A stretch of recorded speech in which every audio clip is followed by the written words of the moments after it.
माननीय गृह मंत्री जी।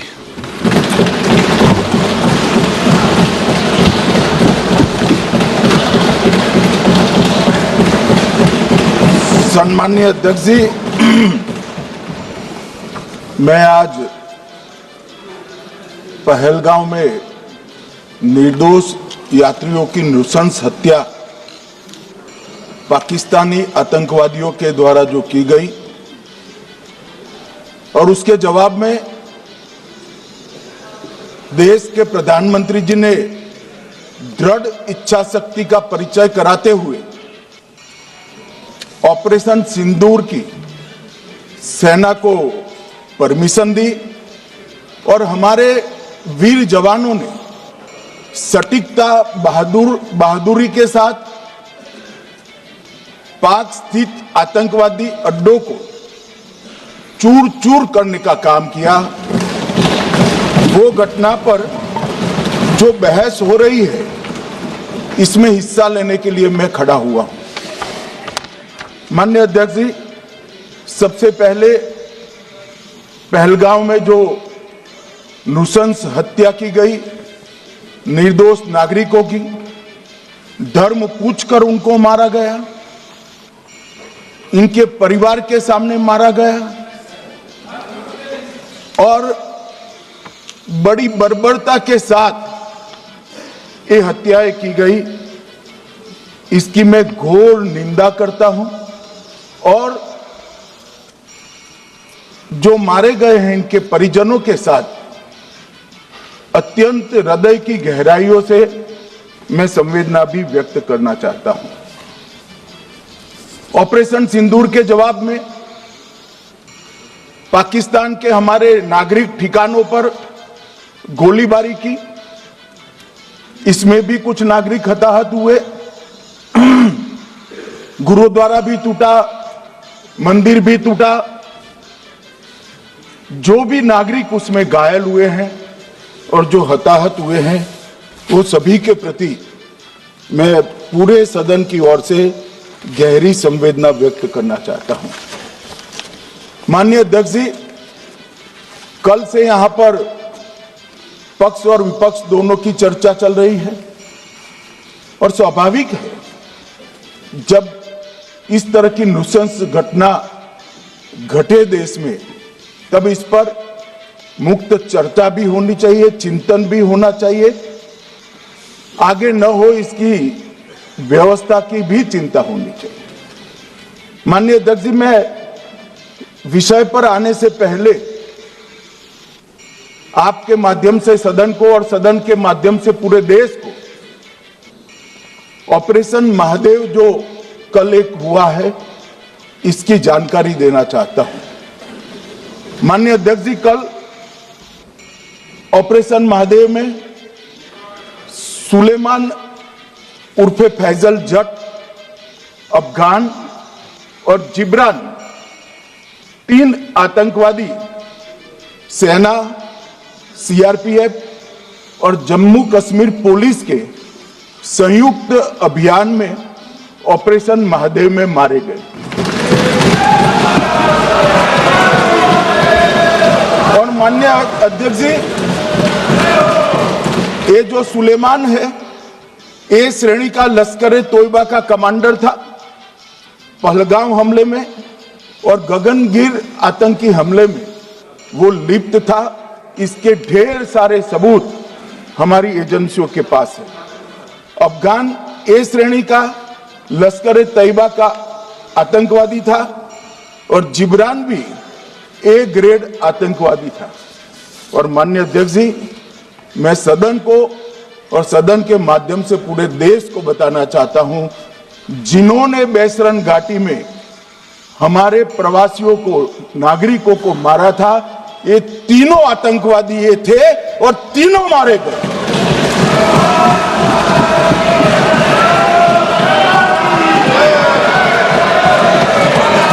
और मान्यवर,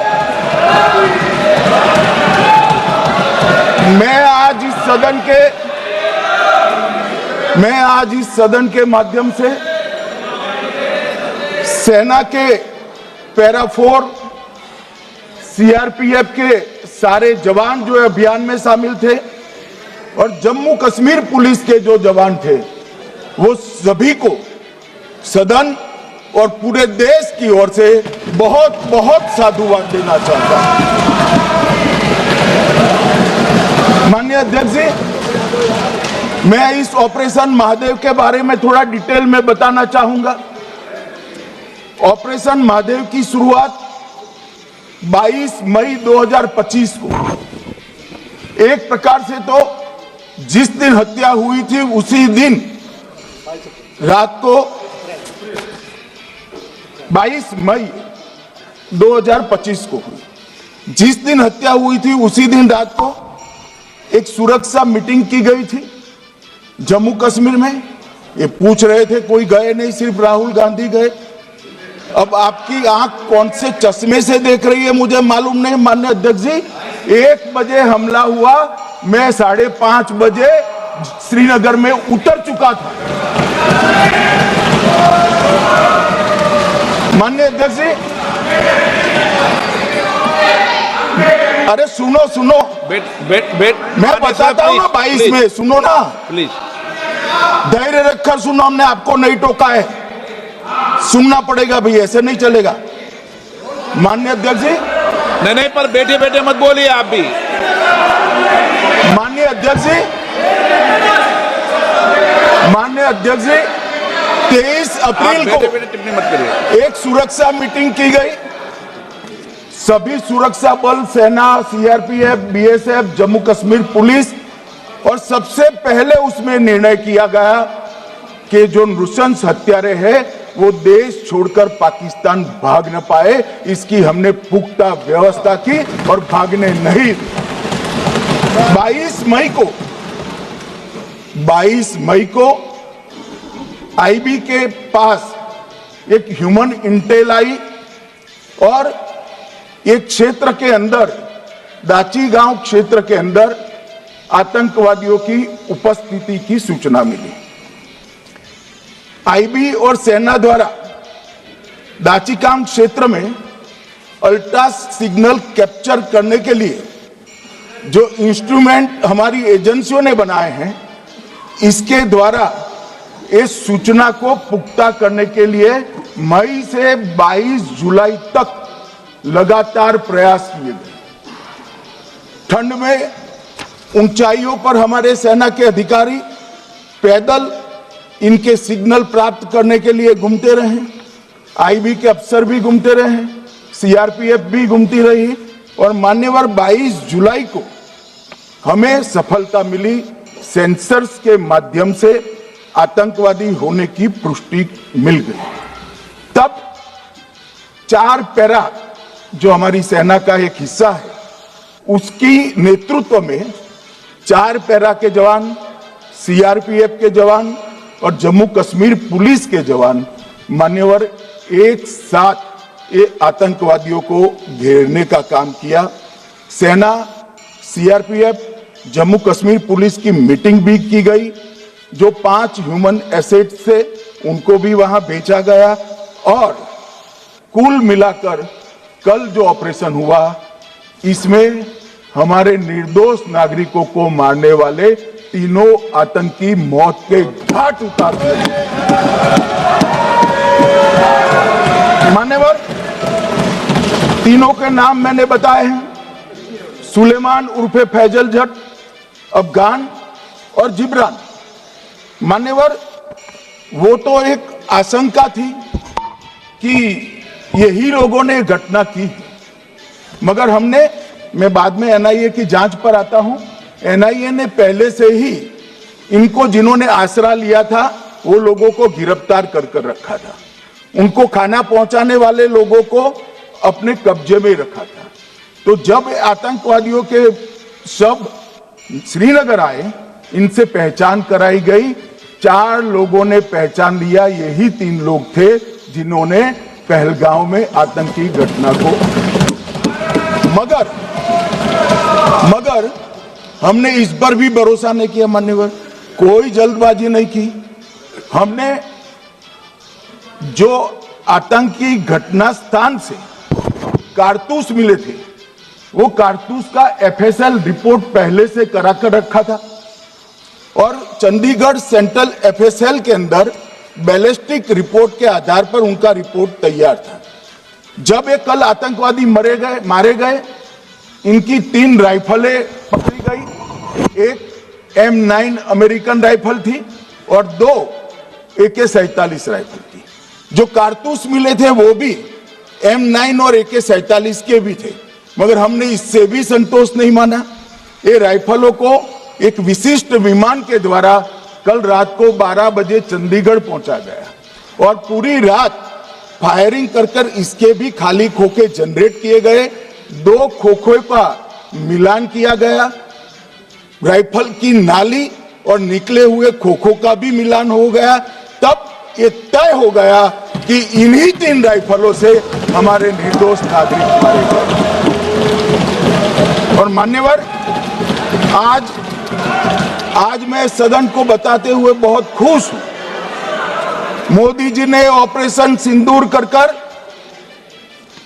आतंकवादियों को जिन्होंने आतंकवादियों को भेजा था, उनके आकाओं को जमीन में मिलाने का काम किया था। सेना और सीआरपीएफ ने वो आतंकवादियों को भी समाप्त कर दिया। और मान्यवर,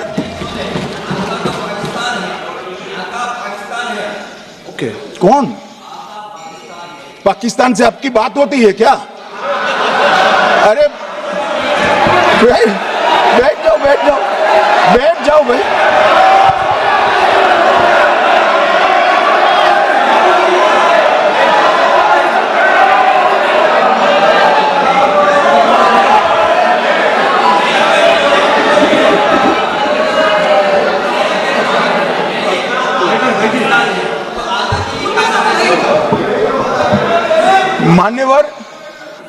मान्यवर, मैं बताता हूं कैसे इनके आका मारे गए, वो भी नाम के साथ बताता हूं, जगह के साथ बताता हूं, घंटे, मिनट और सेकंड के साथ बताता हूं। मान्यवर, मैं तो अपेक्षा करता था कि जब ये सूचना सुनेंगे पक्ष विपक्ष में खुशी की लहर दौड़ जाएगी, मगर ये स्याही पड़ गई इनके चेहरे। क्या है मान्यवर, किस तरह की पॉलिटिक्स? भाई, आतंकवादी मारे गए, आपको इसका भी आनंद नहीं है?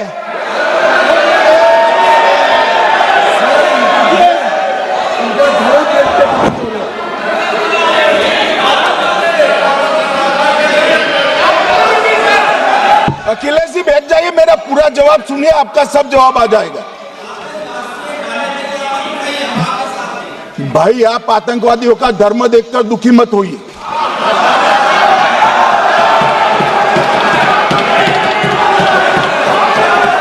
अखिलेश बैठ जाइए यार।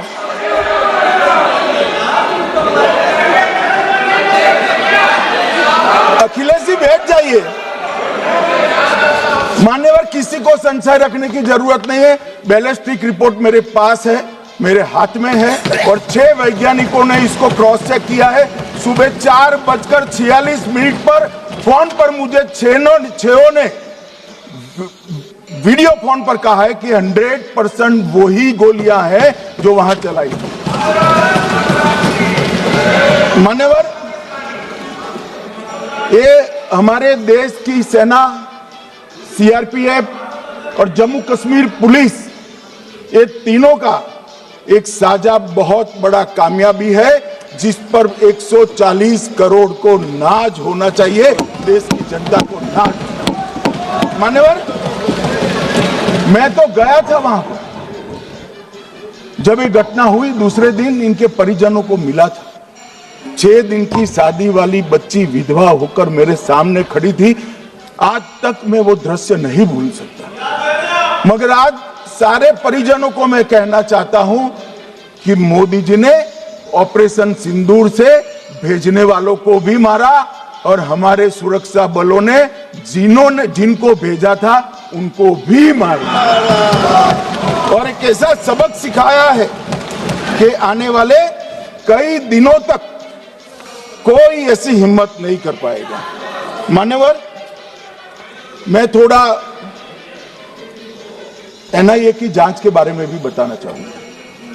मान्यवर, जिस दिन लश्कर ए तोयबा ने और इसके आउटफिट टीआरएफ ने इसकी जिम्मेदारी ली, उसी दिन हमने तय कर लिया था कि ये जांच एनआईए को सौंप दी जाएगी, क्योंकि एनआईए आतंकवाद के केसों की जांच के लिए, वैज्ञानिक तरीके से जांच करने के लिए और सजा कराने के लिए महारत हासिल की हुई विश्व मान्य एजेंसी है, जिसका सजा कराने का दर 96% से ज्यादा है।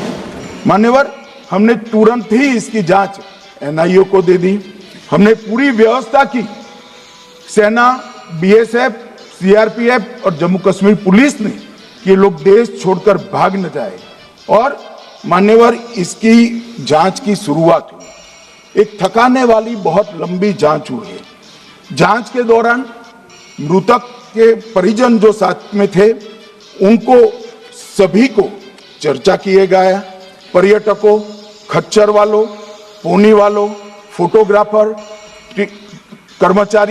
कर्मचारियों, विभिन्न दुकान में काम करने वाले लोगों, कुल मिलाकर 1055 लोगों की लंबी 3000 घंटे से ज्यादा पूछताछ इंफॉर्मेशन के लिए की गई और इस सबको वीडियो पर रिकॉर्ड कर दिया गया। और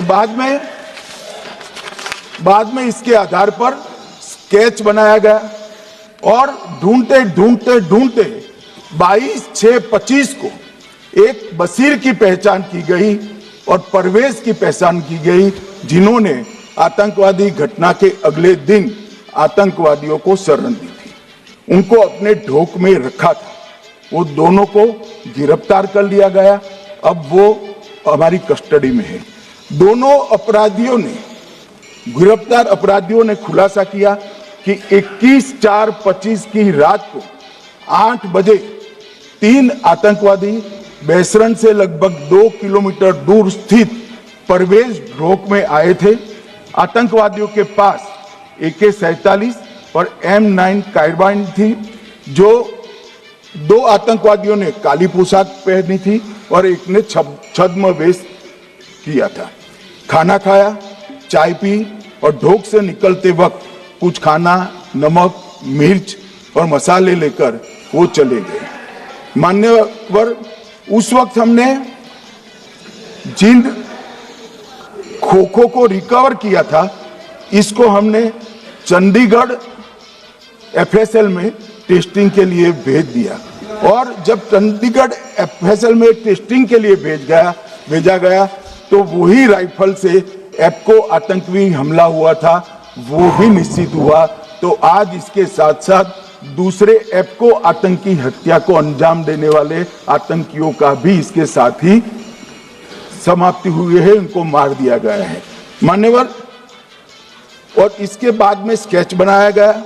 गिरफ्तार किए गए दोनों आरोपियों की माता जो थी, इन्होंने ये तीनों आतंकियों के मृतदेहों को पहचान लिया है।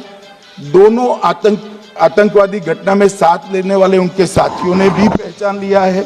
और अब उसकी FSL की पुष्टि भी आज सुबह 4 बजे हो गई थी। अब मैं जांच का पूरा ब्यौरा बताना चाहता हूं। मान्यवर, ये हमले में 3 पाकिस्तानी आतंकवादी थे। हमले में 2 AK-47 और 1 M9 कार्बाइन का प्रयोग किया गया था। और अब जो पकड़े गए हैं, इसके सुलेमान के कारण एप्को का मामला भी आज रिजॉल्व हो रहा है और आतंकवादियों को पनाह देने वाले 2 स्थानीय लोगों को भी इस केस में पकड़ लिया गया है। अब मान्यवर, कल पूछते थे कहां से आए, कहां गए, किसकी जिम्मेदारी है। भाई, जिम्मेदारी हमारी ही है। हम सरकार में हैं, हमारी ही जिम्मेदारी है।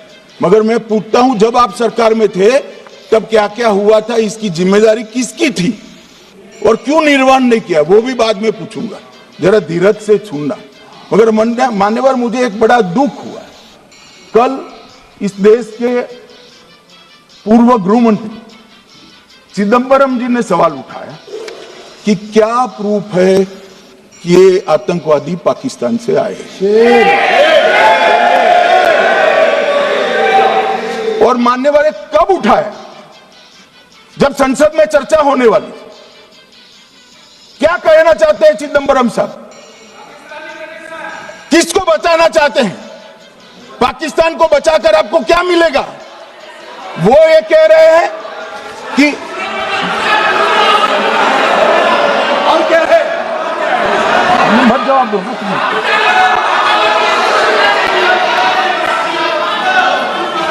मान्यवर हमारे पास, मैं आज चिदंबरम साहब को कहना चाहता हूं, मैं आज चिदंबरम साहब को आपके माध्यम से कहना चाहता हूं, हमारे पास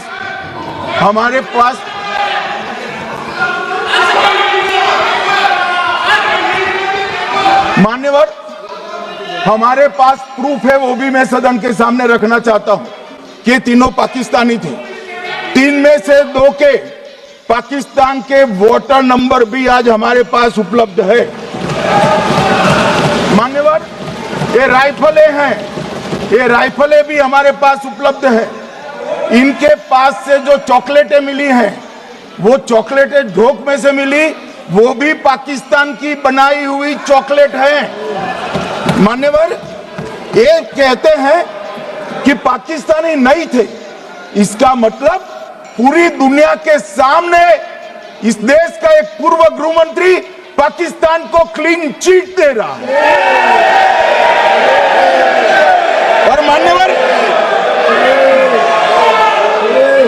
और मान्यवर वो पाकिस्तानी आतंकवादी नहीं थे ऐसा बोलकर श्री चिदंबरम अगर पाकिस्तानी आतंकवादी नहीं थे तो पाकिस्तान पर हमला क्यों किया, वो भी सवाल खड़ा कर रहे हैं। मान्यवर आज पूरी दुनिया ने हमारे संसद सदस्य गए थे, स्वीकारा था कि हमला पाकिस्तान ने किया है। और इस देश का गृह मंत्री जो कांग्रेस पार्टी से आता है, वो कहता है कि क्या सबूत है? अरे मुझसे मांगते, मैं दे देता। टीवी से मांगते हैं, पूरी दुनिया के सामने उजागर करते हैं, सब सुबह खड़ा करते हैं। पाकिस्तान को बचाने का इनका ये षड्यंत्र आज 130 करोड़ लोग जान रहे हैं। बच नहीं पाओगे आप लोग, बच नहीं पाओगे। मान्यवर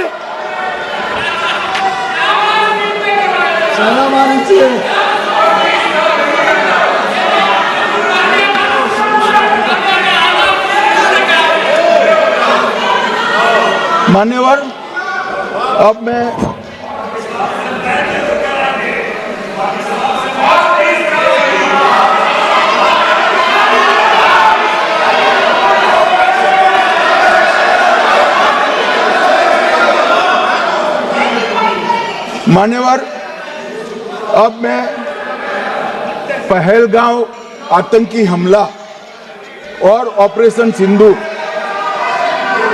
ये दोनों घटनाक्रम के लिए मान्यवर ये अभी से थक जाते हैं।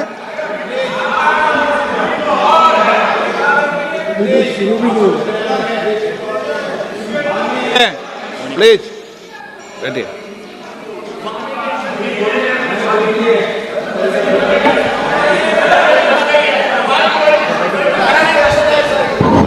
मान्यवर मैं आपके माध्यम से कहना चाहता हूं, थोड़ा धैर्य रखे भैया, अभी तो शुरू हुआ है, अभी तो शुरू हुआ है। मान्यवर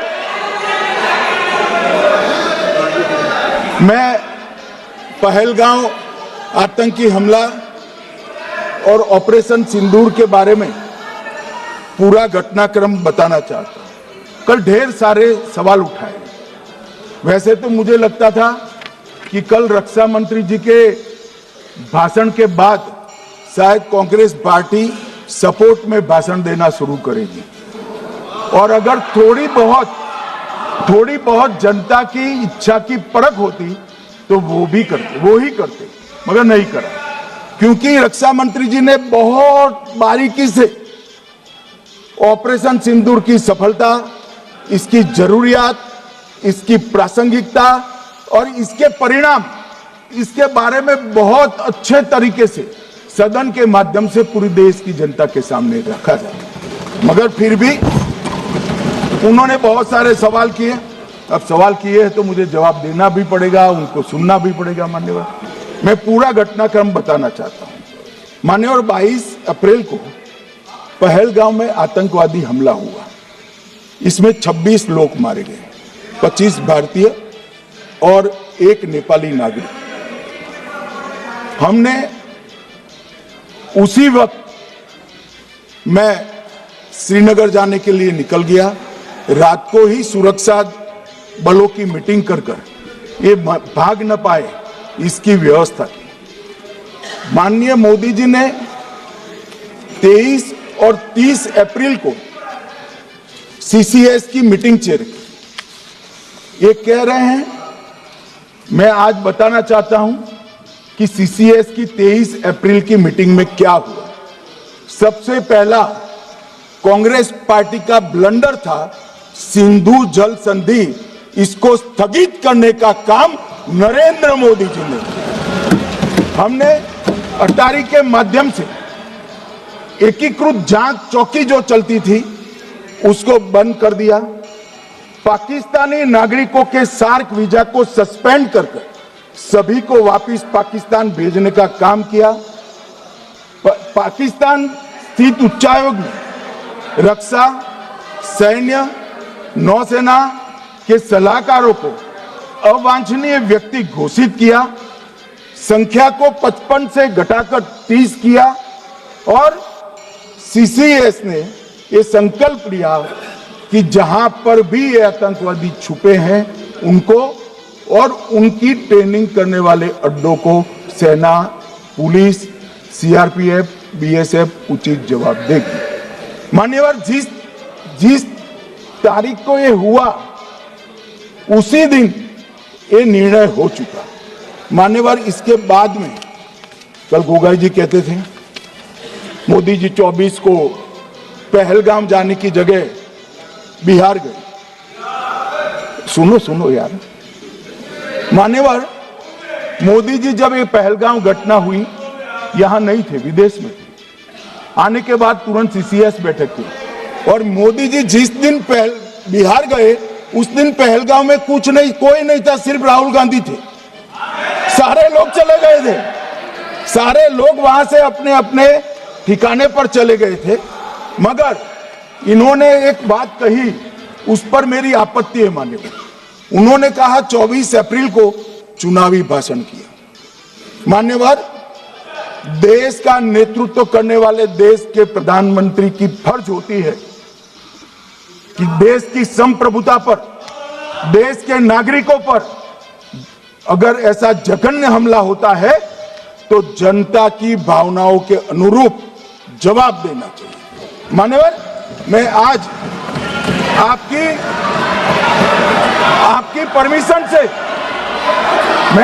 परमिशन से मोदी जी के बिहार भाषण के कुछ अंश पढ़ना चाहता हूं।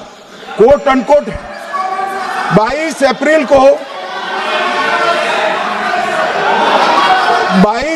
को पहलगाम का यह हमला केवल निहत्थे पर्यटकों पर नहीं बल्कि पूरे भारत की आत्मा पर एक दुस्साहसपूर्ण प्रहार है। आतंकवाद के प्रति दृढ़ और कड़ा रुख, आतंकियों और इसके हमले की साजिश रखने वालों की कल्पना से भी बढ़कर उनको सजा दी जाए। मान्यवर, महत्वपूर्ण है आतंकियों और इसकी साजिश रचने वाले दोनों को। आतंकियों की बची खुची जमीन भी मिट्टी में मिलाने का समय आ गया है। 140 करोड़ भारतीय इस बात के लिए एकजुट है कि आतंक के आकाओं की कमर तोड़ दी जाएगी। भारत हरेक आतंकवादी और उनके समर्थकों की पहचान करेगा, उनका पता लगाएगा और उन्हें दंडित करेगा। आतंकवाद कभी भी भारत की आत्मा नहीं तोड़ पाएगा। न्याय सुनिश्चित करने का मैं हर संभव प्रयास करूंगा। अनकोट। अब इसमें किसी को चुनावी भाषण दिखाई पड़ता है तो उसकी समझ शक्ति पर बहुत सारे सवालिया निशान लग जाते हैं। ये चुनावी भाषण नहीं है। आतंकवाद के खिलाफ लड़ने का 140 करोड़ भारतीयों का प्रतिघोष है जो मोदी जी ने वहां दिया। इनको चुनावी भाषण दिखाई पड़ता है। जैसे चश्मे होते हैं ऐसी ही दृष्टि होती। मान्यवर, इसके बाद 30 अप्रैल को मान्यवर 30 अप्रैल को सीसीएस की बैठक हुई। पहले 23 को हुई थी। उसमें सशस्त्र बलों को पूर्ण ऑपरेशन की फ्रीडम दे दी गई। प्रधानमंत्री मोदी जी ने सीसीएस की उपस्थिति में रक्षा मंत्री, एनएसए और सेनाओं के प्रमुख के साथ बैठकर पूर्ण ऑपरेशनल फ्रीडम देने का काम किया और इसके बाद ये ऑपरेशन सिंदूर हुआ। मान्यवर, ऑपरेशन सिंदूर 7 मई को रात को 1:04 से 4 मिनट से 1:24 तक चला। उसमें पाकिस्तान के 9 आतंकी ठिकानों को ध्वस्त कर दिया और पूरी दुनिया ने इसके दृश्य देखे। साहब, इससे बड़ा संयमित हमला नहीं हो सकता। आजकल दुनिया में युद्ध चल रहे हैं, हम देख रहे हैं, बच्चे मर रहे हैं, महिलाएं मर रही, निर्दोष मर रहे। हमने 9 आतंकी अड्डों को समाप्त किया, परंतु एक भी सिविलियन नहीं मारा गया, केवल और केवल आतंकी मारे स्थान थे। मरकज सुभान अल्लाह बहावलपुर, मरकज तैयबा मुरीद के, महमूना जाया कैंप सियालकोट, अरे नाम सुनो काम में आएंगे, सरजाल camp Sialkot, Sawai Nala camp Muzaffarabad, Syedna Bilal camp Muzaffarabad, Gulpur camp Kotli, Barnala camp बिंगबर्ज और अब्बास कैंप कोटली। मान्यवर, सर्जिकल स्ट्राइक और एयर स्ट्राइक में हमने पाक ऑक्यूपाई कश्मीर में ही हमला किया। एक प्रकार से भारत के हिस्से पर ही हमला किया। पाक ऑक्यूपाई कश्मीर हमारा ही, तो हमने तो हमारे हिस्से में हमला किया। मगर इस बार 100 किलोमीटर अंदर घुसकर पाकिस्तान की भूमि पर आतंकवादियों को तबाह करने का काम। और मान्यवर, ये आतंकी वो के ठिकानों पर हमला हुआ, इसमें मारा कौन गया? हाफिज मोहम्मद जमील जैसे मोहम्मद के प्रमुख मौलाना मसूद अजहर के बहनोई, मुदस्सर खादियान मरकज तैयबा मुरीद का प्रमुख, याकूब मलिक जेएम पदाधिकारी, मोहम्मद हमसा जमील जेएम ऑपरेटिव, मोहम्मद यूसुफ अजहर गंभीर रूप से घायल था, फिर मारा गया। जैसे मोहम्मद का आमिर मोहम्मद हसन खान गंभीर रूप से घायल था, फिर मारा गया। जेएम ऑपरेटिव मोहम्मद हसन गंभीर रूप से घायल हुआ। अब्दुल मलिक, खालिद अबू अक्स और नोएम मलिक, इनका कोई पता ठिकाना नहीं। और मान्यवर, ये पूछते थे मुझे कल कि पहलगांव के दोषी कहां गए? वो पहलगांव के दोषी कहां गए? ये जो मैंने, अरे सुनो ना यार, ये जो 10 मैंने नाम पढ़े हैं, इसमें से 8 ये चिदंबरम एंड कंपनी के समय में आतंकवादी घटना घटाने वाले लोगों को नरेंद्र मोदी जी ने मारा। ये हमें पूछते कहां गए? अरे भाई, आपके समय में जो छुप गए थे उनको चुन चुन कर हमारी सेना ने समाप्त कर दिया है। और ये 10 नहीं, कल राजनाथ जी घबराते घबराते बोले हैं, अब ऑथेंटिक शब्द का है, मैं बढ़ा नहीं सकता, मगर कम से कम 100 लोगों को हमारी सेना ने समाप्त, 100 से अधिक लोगों को हमारी सेना ने समाप्त करने का काम। मान्यवर, और इस पर भी गर्व नहीं कर सकते आप? इस पर भी गर्व नहीं कर सकते?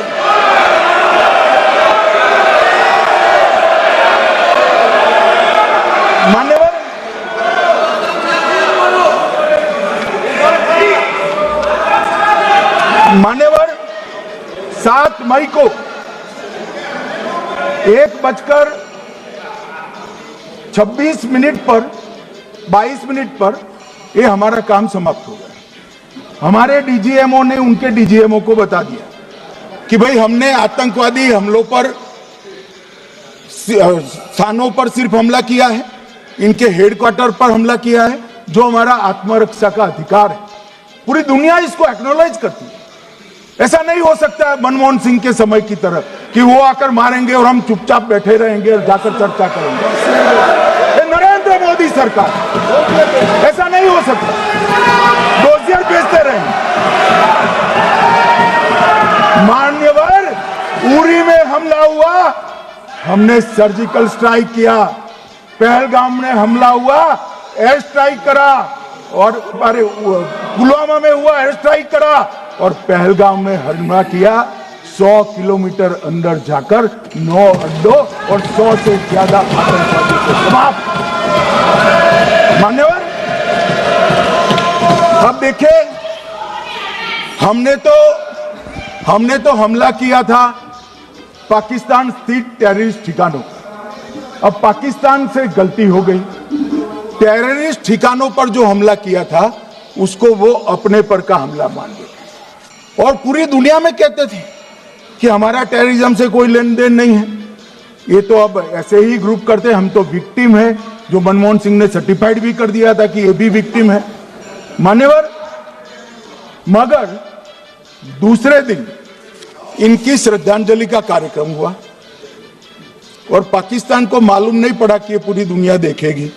सेना के आला अफसर उनके नमाजे जनाजा में उपस्थित हुए, उनके जनाजे को कंधा दिया और ये सारे आतंकवादियों के जनाजे के जुलूस के अंदर पाकिस्तानी सेना, इनके अफसर, आईएसआई के अफसर, वहां की पुलिस के अफसर अश्रुभीनी आंख के साथ जुड़े थे। और मान्यवर, ये सिंदूर ने पाकिस्तान को पूरी दुनिया में एक्सपोज कर दिया कि पाकिस्तान के अंदर टेररिज्म स्टेट स्पॉन्सर्ड टेररिज्म है।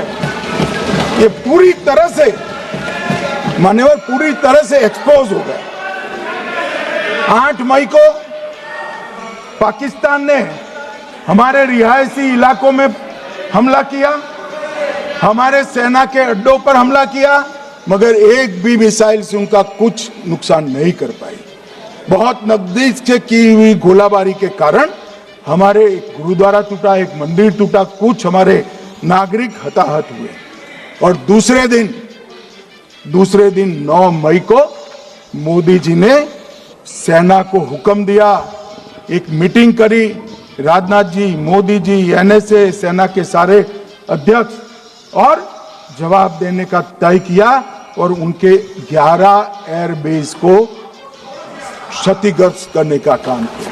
मान्यवर, 8 एयरबेस इतने सटीक तरीके से तोड़े गए, पाकिस्तान की पूरी एयर डिफेंस सिस्टम धरी की धरी रह गई, कुछ नहीं कर पाई।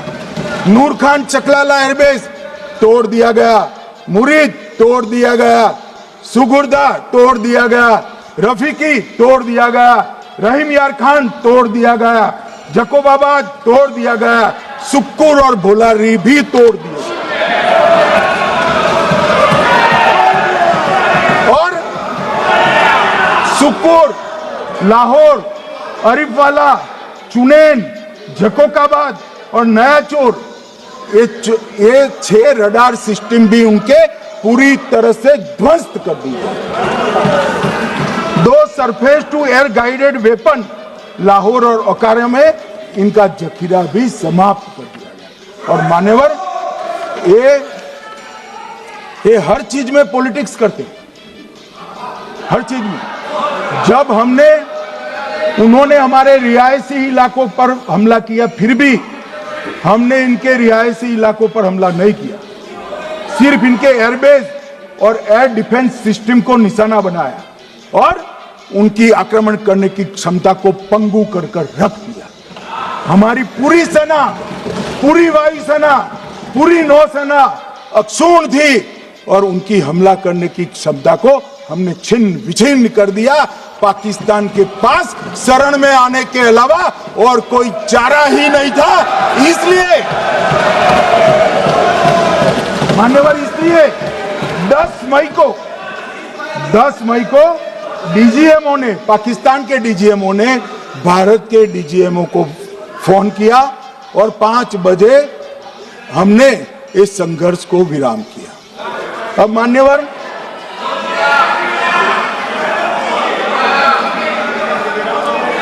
ये लोग कल सवाल उठा रहे थे कि इतनी अच्छी पोजीशन में थे, आपने युद्ध क्यों नहीं किया? युद्ध के कई परिणाम होते हैं मान्यवर, करना न करना वो सोचकर करना पड़ता है। मगर मैं इसी देश के इतिहास से कुछ घटनाएं बताना। 1948 में मान्यवर, कश्मीर में हमारी सेनाएं निर्णायक बढ़त पर थी। सरदार पटेल ना बोलते रहे, जवाहरलाल नेहरू जी ने एक तरफा युद्ध विराम कर दिया। और मान्यवर, मैं बड़ी जिम्मेदारी के साथ कहता हूं, मैं इतिहास का विद्यार्थी हूं, पाक ऑक्यूपाई कश्मीर का अगर अस्तित्व है तो जवाहरलाल नेहरू जी की ये युद्ध विराम के कारण है। इसका जिम्मेदार जवाहरलाल नेहरू है। मान्यवर, 1960 में सरदार पटेल ने विरोध किया था, गाड़ी लेकर आकाशवाणी तक गए थे, घोषणा न करते दरवाजे बंद कर दिए थे। मान्यवर, 1960 में सिंधु जल पर भौगोलिक व रणनीतिक रूप से हम बड़े मजबूत थे और उन्होंने सिंधु समझौता क्या किया? 80% भारत का पानी पाकिस्तान को दे दिया। मान्यवर, 62 के लड़ाई की बात मैं बाद में करता हूं। 65 की लड़ाई में हाजीपीर जैसे स्ट्रेटेजिक जगह पर हमने कब्जा किया था, 66 में उसको लौटा दिया गया। मैं 71 के युद्ध की भी बात करना चाहता हूं। मान्यवर, 71 में कल राजनाथ जी ने भी बताया, पूरे देश ने इंदिरा जी का समर्थन किया। उन्होंने पाकिस्तान के 2 टुकड़े कर दिए। बहुत बड़ी विजय थी भारत की और सदियों तक भारत इस विजय पर गर्व करेगा। हम सब भी करते हैं, हमें कोई आपत्ति नहीं। मगर हुआ क्या मान्यवर? युद्ध की विजय की चकाचौंध में क्या हुआ? 93 हजार युद्ध बंदी हमारे पास थे, 93 हजार, और 15,000 वर्ग किलोमीटर क्षेत्र पाकिस्तान का हमारे पास था। 93 हजार युद्ध बंदी, उस वक्त की पाकिस्तान की सेना का 42% और 15,000 वर्ग किलोमीटर क्षेत्र। मगर शिमला में समझौता हुआ, पाक ऑक्यूपाई कश्मीर मांगना ही भूल गए। अगर उस वक्त पाक ऑक्यूपाई कश्मीर मांग लेते, न रहेगा बांस न बजती बांसुरी। ये कैंप तोड़ने की जरूरत न पड़ती साहब आपको, हमको। मान्यवर, इतना ही नहीं, पाक ऑक्यूपाई कश्मीर तो नहीं लिया, मांगना ही भूल गए। 15,000 वर्ग किलोमीटर की जीती हुई भूमि भी वापस दे दी। तय हुआ था पाकिस्तानी नरसंहार के लिए युद्ध अपराध न्यायाधिकरण बनेगा, नहीं बना। सेना ने पूर्वी पाकिस्तान में नरसंहार किया था। 195 पाकिस्तानी अधिकारियों पर मुकदमा चढ़ना था। भुट्टो अपने साथ इंदिरा जी के सामने से छुड़ा कर ले गए। जनरल मानेक शॉ का एक कोट अनकोट कहता हूं। जनरल मानेक शॉ का, जो एक प्रकार से आर्किटेक्ट माने जाते हैं बांग्लादेश विजय के, इन्होंने कहा कि भुट्टो ने भारत के नेतृत्व को मूर्ख बनाया। अब जो शब्द है, मैं आप कोट अनकोट है, इसमें मेरा कुछ नहीं है, ये लोग गुस्सा न हो सकते। I told her into bracket Indira Gandhi, Indira ji को कहा that he into bracket Bhutto के लिए, he has made monkey out of you. समझ में आता है? ये फील्ड मार्शल साहब ने कहा है मान्यवर, और ये हमें सिखा रहे हैं, ये नहीं किया, वो नहीं किया, फलाना नहीं किया, ठिकाना नहीं किया। अरे भाई, आप तो पाकिस्तान को क्लीन चिट दे रहे हो कि पाकिस्तान ने हमला ही नहीं किया है। क्या अधिकार है आपको पूछने का? कोई अधिकार नहीं है साहब। देखिए क्या होता है, मैंने कहा पाकिस्तान को क्लीन चिट दे रहे हो, तो कनी मोदी जी कह रही है कि नहीं, हम नहीं दे रहे। कनी मोदी जी, माननीय अध्यक्ष जी, आपके माध्यम से मैं कनी मोदी को बताना चाहता हूं, माननीय सदस्य जी को, कि वो कह रही है हमने नहीं दिया, मगर जिसके साथ बैठते हो उसका दोस्त तो आपके सर पर आएगा ना। चिदंबरम जी कर रहे हैं, आपके राज्य से है, कांग्रेस के प्रमुख नेता है, देश के पूर्व गृह मंत्री कह रहे हैं कि पाकिस्तान ने आतंकवादी नहीं भेजे थे। क्या क्लीन चिट देना चाहते? किसी को अधिकार नहीं है साहब यहां आतंकवाद पर बोलने का, किसी को अधिकार नहीं। मान्यवर, मैं अब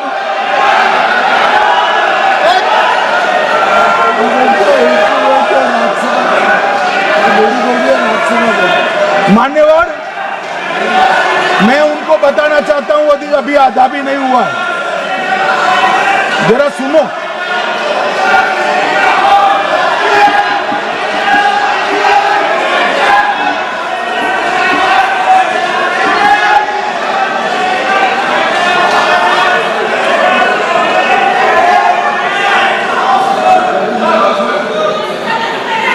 मान्यवर, 62 के चीन में क्या हुआ, 62 के युद्ध में क्या हुआ? मन ये अभी कल कुछ कांग्रेस के सदस्य चीन का सवाल पूछ रहे थे, मैं आज पूछना चाहता हूं 62 के युद्ध में क्या हुआ?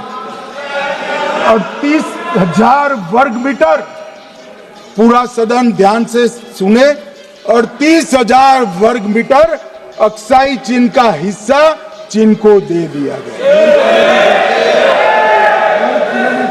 और वर्ग किलोमीटर ही बोला, वर्ग किलोमीटर। और मान्यवर, ऐसी ही चर्चा उस वक्त सदन में हुई, मैं तो बड़ी गंभीरता से जवाब दे रहा हूं, मुझे बोलने नहीं देते। जवाहरलाल नेहरू जी ने क्या कहा? वहां घास का एक तिनका भी नहीं उगता है, वो जगह को क्या करो। तो एक संसद सदस्य ने, नेहरू जी का सर मेरे जैसा था, महावीर प्रसाद त्यागी जी ने कहा कि आपके सर पर भी एक बाल नहीं, वो चीन बेच दे क्या? मान्यवर इस तरह से जवाब देते थे, नॉन सीरियस टाइप के जवाब। और कल गोगोई जी बड़ा बड़ा उछल उछल कर बोल रहे थे। अरे गोगोई जी, आपको मालूम है उन्होंने चीन के बारे में, आसाम के बारे में क्या क्या था? आसाम को आकाशवाणी पर बाय बाय कह दिया। रिकॉर्डिंग है, रिकॉर्डिंग है।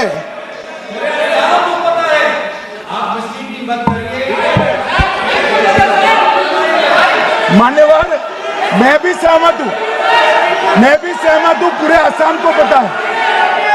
मान्यवर,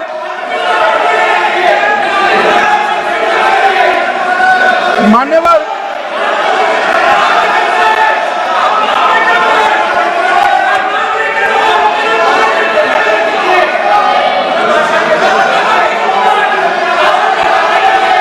मान्यवर, मुझे मालूम है पूरे आसाम को पता है, इसीलिए तो वो विरोध पक्ष में बैठे हैं वहां पर आसाम में, पूरे आसाम को पता है। और मान्यवर,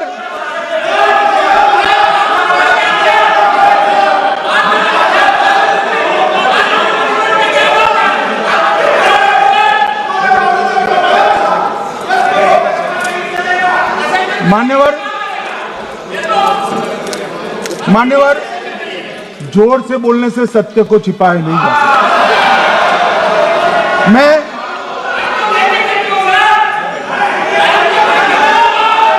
मान्यवर, मैं selected words of Jawaharlal Nehru series volume 29 पृष्ठ 231 पर से एक जवाहरलाल नेहरू जी के पत्र को कोट करना चाहता हूं। अनौपचारिक रूप से संयुक्त राज्य अमेरिका ने यह सुझाव दिया कि चीन को संयुक्त राष्ट्र में तो ले लिया जाए, मगर सुरक्षा परिषद को नहीं, सुरक्षा परिषद में भारत को लेना चाहिए। यह अमेरिका का प्रस्ताव था।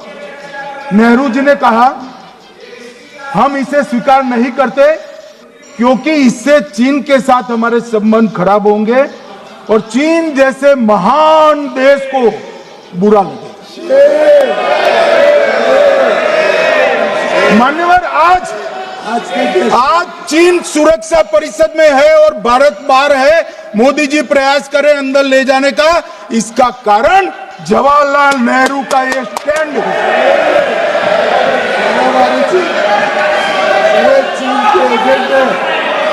और मान्यवर, ये तो पीढ़ी दर पीढ़ी चलता आ रहा है। राजीव गांधी फाउंडेशन ने चीन के साथ एमओयू कर दिया। अब कहते नहीं है कि एमओयू में क्या था, ये तो बताओ भाई, क्या एमओयू किया था राजीव गांधी फाउंडेशन ने? और जब डोकलाम में हमारे सेना के जवान चीन की सेना के सामने आंख में आंख डालकर बैठे थे, वो चीन के राजदूत के साथ राहुल गांधी मीटिंग कर। ये मान्यवर ऐसा नहीं है। जवाहरलाल नेहरू, सोनिया गांधी, राहुल गांधी, तीन पीढ़ी तक के चीन का प्रेम उतरता जा रहा है। मान्यवर,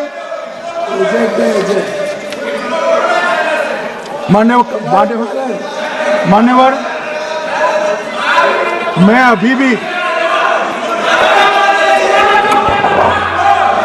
अभी भी एक बात इस महान सदन के माध्यम से देश की जनता को कहना चाहता हूं, जो मेरी मान्यता है। ये सारी आतंकवाद की जड़ पाकिस्तान है और पाकिस्तान कांग्रेस पार्टी की भूल है। पार्टीशन स्वीकार न करते पाकिस्तान कभी न होता। इन्होंने पार्टीशन को स्वीकार कर देश को तोड़ा है। मान्यवर, कल विदेश मंत्री जी बता रहे थे शर्म अल शेख सम्मेलन का बलूचिस्तान ब्लंडर, जिसने पाकिस्तान को हमारे साथ चर्चा करने के लिए इक्वल फुटिंग पर ला दिया। मान्यवर, अब ये टेररिज्म की बात करते हैं।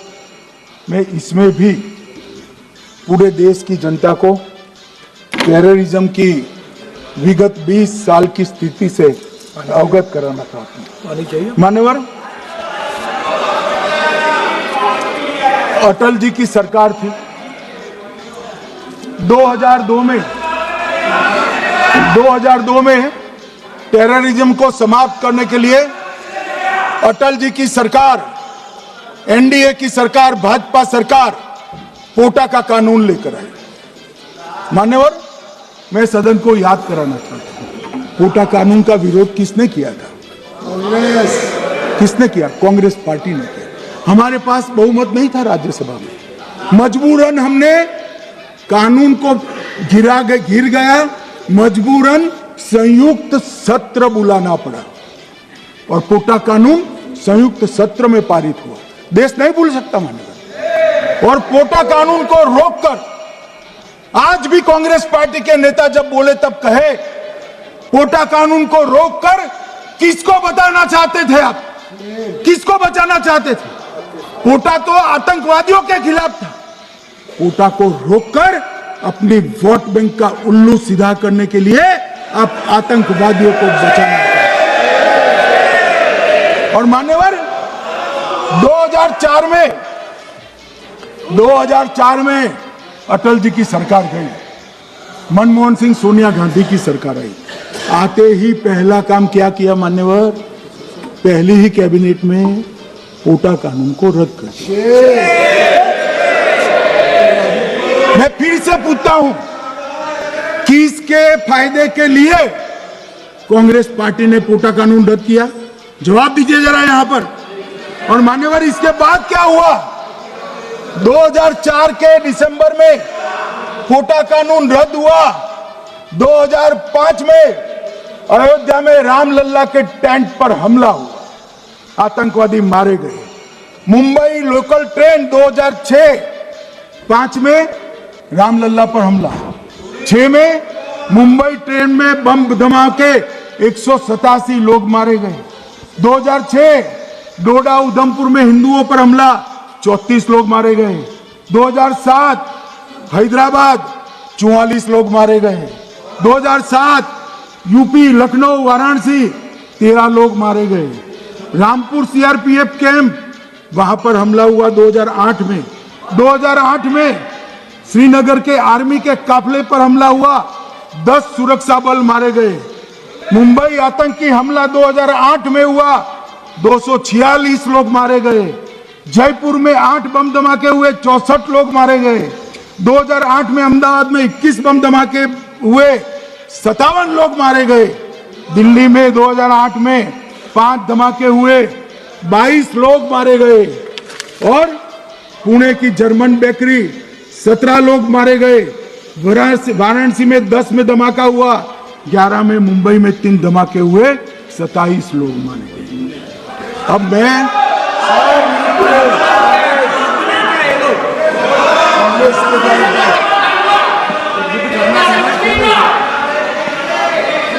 मान्यवर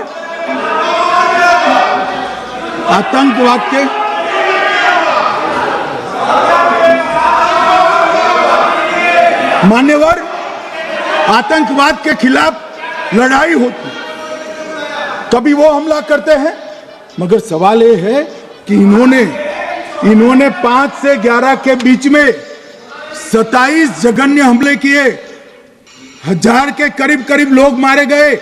आपने क्या किया? क्या किया आपने? जवाब दीजिए, क्या किया? और मैं राहुल गांधी जी को चैलेंज देना चाहता हूं, इन्होंने इस आतंकवादी हमलों के खिलाफ उनकी सरकार ने जो कदम उठाए, यहां खड़े रहकर हिम्मत से बताए देश की जनता को। कुछ नहीं किया मान्यवर। ये यहां से आतंकवादियों की फोटो पाकिस्तान भेजते रहे, डोजियर भेजते रहे। और मान्यवर ये कहते हैं कि आपके समय में भी हमले हुए। मैं उनको अंतर समझाना चाहता हूं, वो देख नहीं पा रहे। मान्यवर, हमारे समय में जो भी आतंकवादी घटना हुई, पाक प्रेरित और कश्मीर सेंट्रिक हुई। देश के हिस्से में 2014 से 2025 तक एक भी घटना नहीं हुई है मान्यवर। ये नरेंद्र मोदी सरकार है मान्यवर। और कश्मीर में भी आज स्थिति ऐसी हुई है, उनको पाकिस्तान से आतंकवादी भेजने पड़ते हैं। कश्मीर में आतंकवादी अब हमारे नहीं बनते हैं मान्यवर। और मैं सलमान खुर्शीद जी को भी याद करना चाहता हूं। एक बार मैंने बड़े सवेरे में नाश्ता करता था, टीवी पर उनको रोते हुए देखा। मुझे लगा क्या हुआ, कोई बड़ी घटना हो गई। तो रोते रोते वो श्रीमती सोनिया गांधी के घर से बाहर आ गए कि बाटला हाउस की घटना देखकर सोनिया जी फूट फूट कर रो पड़ी। अरे रोना था तो शहीद मोहन शर्मा के लिए रोते, बाटला हाउस के आतंकवादियों के लिए रोना आता है। और मान्यवर हमें पूछते हैं कि आपने क्या किया। कोई अधिकार नहीं है पूछने का, कोई अधिकार नहीं है मान्यवर। अरे हमें पूछते थे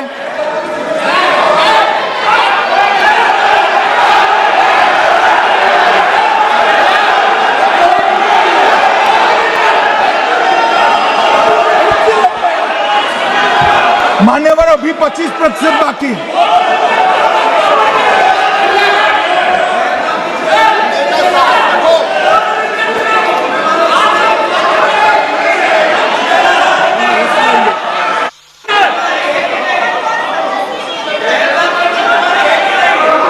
बैठिए, जवाब दे रहे हैं ना आपका, जवाब दे रहे हैं आपका। पहलगांव के बाद जो घटनाक्रम घटित उसका जवाब दे दिया ना माननीय गृह मंत्री जी ने। आपने पूछा आतंकवादियों क्या हुआ, आतंकवादियों का जवाब दे दिया। क्या पूछना चाहते हैं आप? आपने हर सवाल पूछा, हर सवाल जवाब सुनिए माननीय गृह मंत्री जी। मान्यवर, मान्यवर, इन लोगों को कल ऐसा था कि ये जो बेसरन के गुनेगार है वो पाकिस्तान भाग गए, तो बड़े आवाज से पूछते थे भाग गए भाग गए भाग गए, गृह मंत्री क्या करता है, जिम्मेदारी ले। हमारी तो सेना ने ठोक दिया, सीआरपीएफ ने ठोक दिया। मान्यवर, अब मेरा तो जवाब बनना ना देता है ना वो मांगना बनता है, मगर मैं उनको कुछ पूछना चाहता हूं।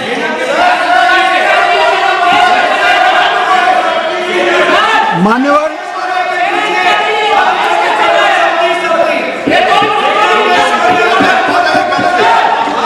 प्लीज, मारेगी तो सेना है ना, सेना अब ऐसे भी मारेगी ना, तो वो भी ये कह रहे हैं सेना और सीआईएसएफ ने मारा।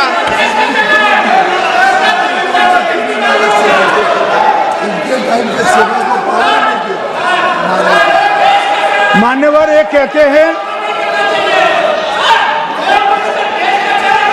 साहब इसको बिठाओ जरा।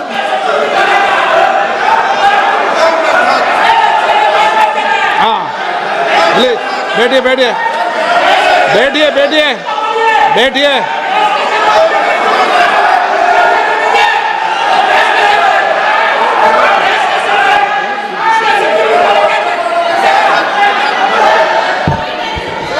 सबको मान्यवर, ये लोग मुद्दा उठाना चाहते हैं तो जरूर उठाए। मैं आज सुबह ही सलमान खुर्शीद जी का वो इंटरव्यू मेरे मोबाइल में रिजर्व कर आया हूं। आप जब भी कहोगे ये पूरे टीवी पर बताने के लिए मैं तैयार सेव कर आया हूं। इनकी इच्छा है तो कल एक समय तय करिए, यहां बता दीजिए चारों टीवी में, और देश की जनता भी देख ले।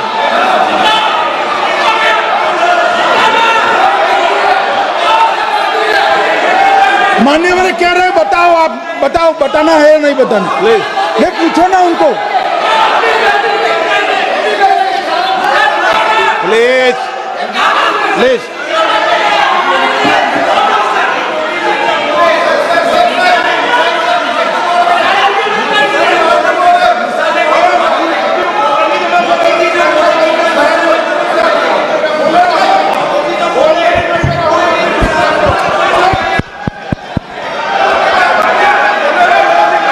बिट्टू बैठ जाओ।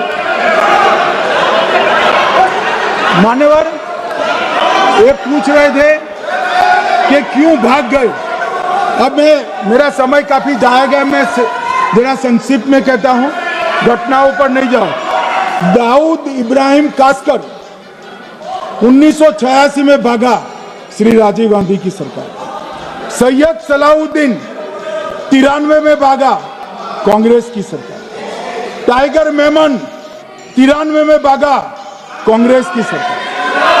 अनीस इब्राहिम कासकर 93 में भागा, इनकी सरकार। रियाज भटकल 2007 में भागा, इनकी सरकार।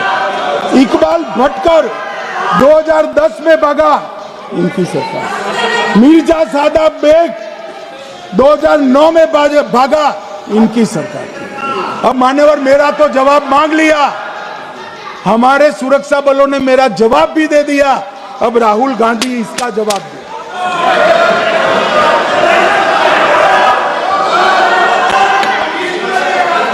मान्यवर, अब मैं कश्मीर के विषय में मैं बात करना चाहता हूं। कल कहते थे कि गृह मंत्री ने भाषण किया था कि 370 की कलम जाएगी तो आतंकवाद कम हो जाएगा। क्या हो मान्यवर, मेरा हिसाब देना बनता है।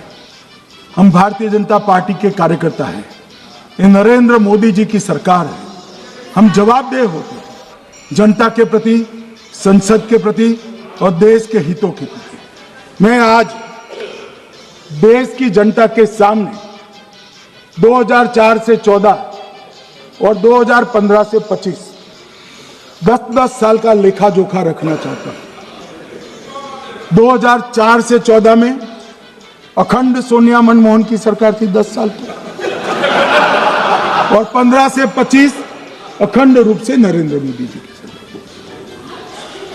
कश्मीर में टेरर इंसिडेंट 7,217 हुए थे 2004 से 14 में।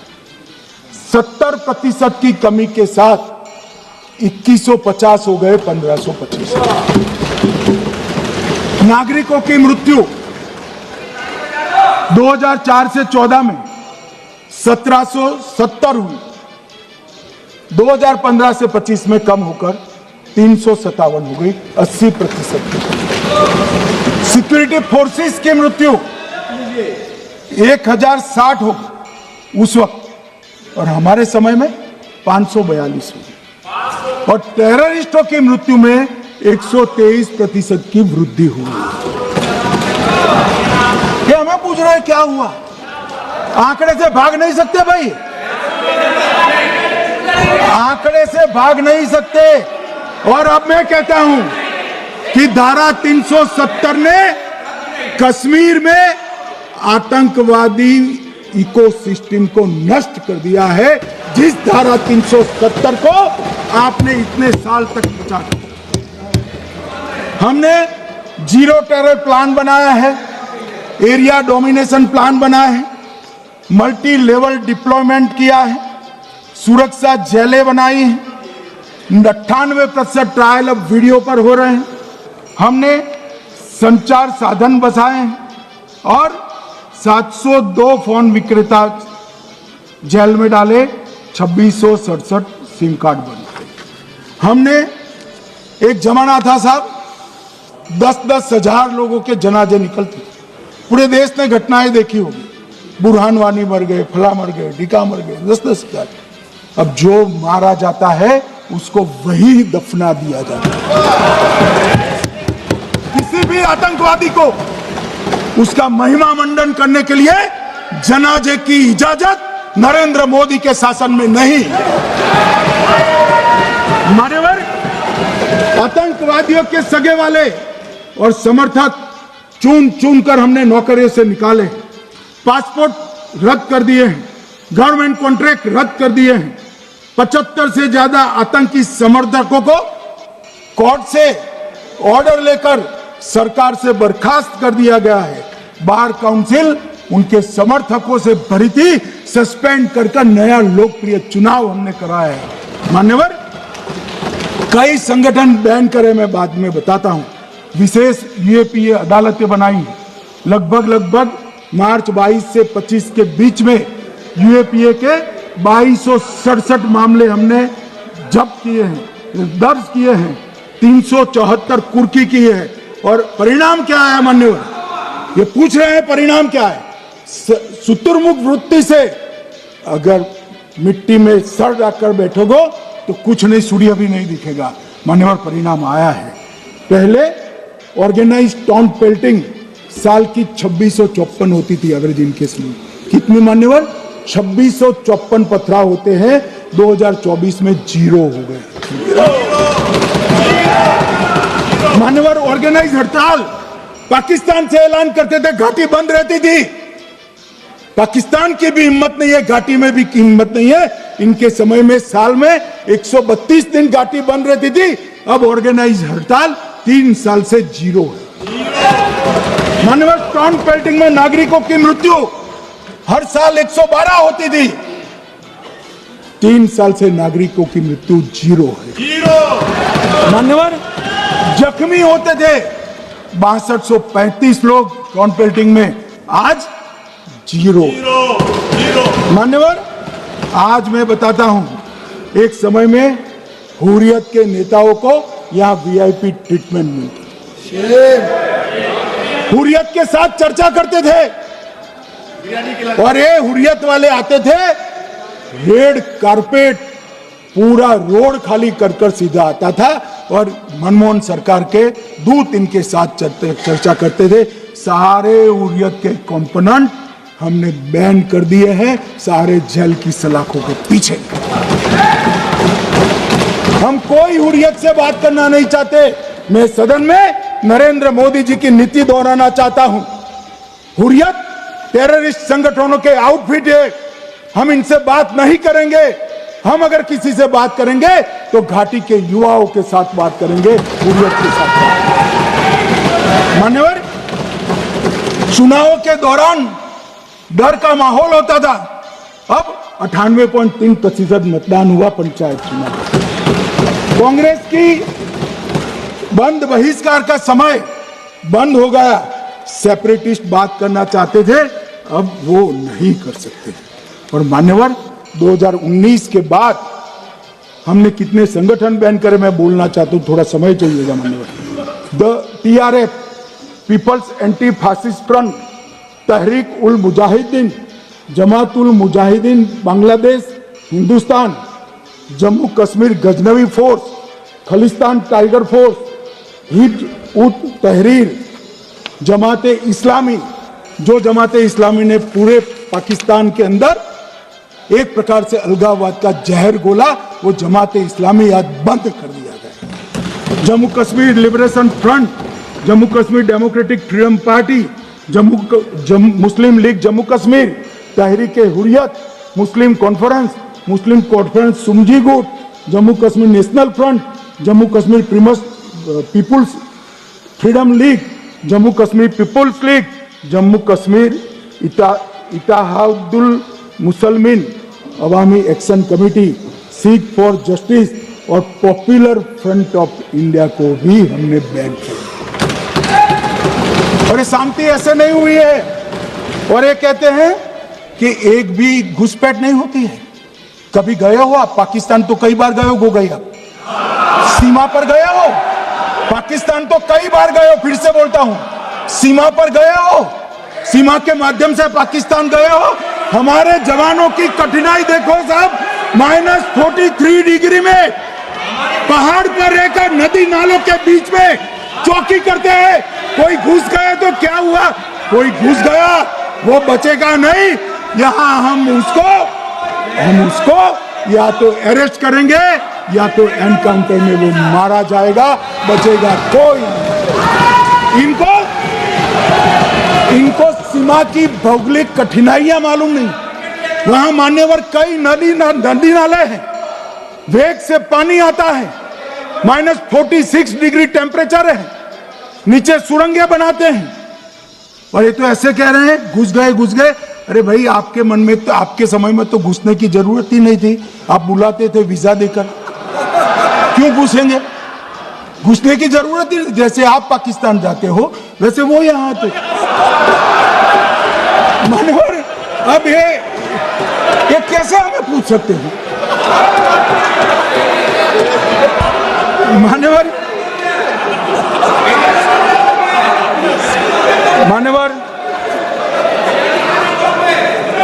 मैं समझ रहा हूं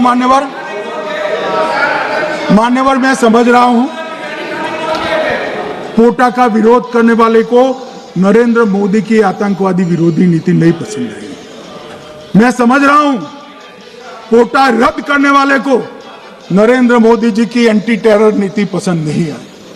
मैं समझ रहा हूं टेररिस्टों का बचाव कर वोट बैंक बनाने वालों को एक कोई नीति पसंद नहीं आएगी। मानवर, इसका विरोधी होना है। परंतु मैं आज एक बात यहाँ सदन के सामने आपके माध्यम से सदन को और दुनिया को बताना चाहता हूँ। मानवर, ये नरेंद्र मोदी सरकार है टेररिज्म के खिलाफ हमारी जीरो टॉलरेंस की नीति है, ऑफर है, और हम विजयी हो।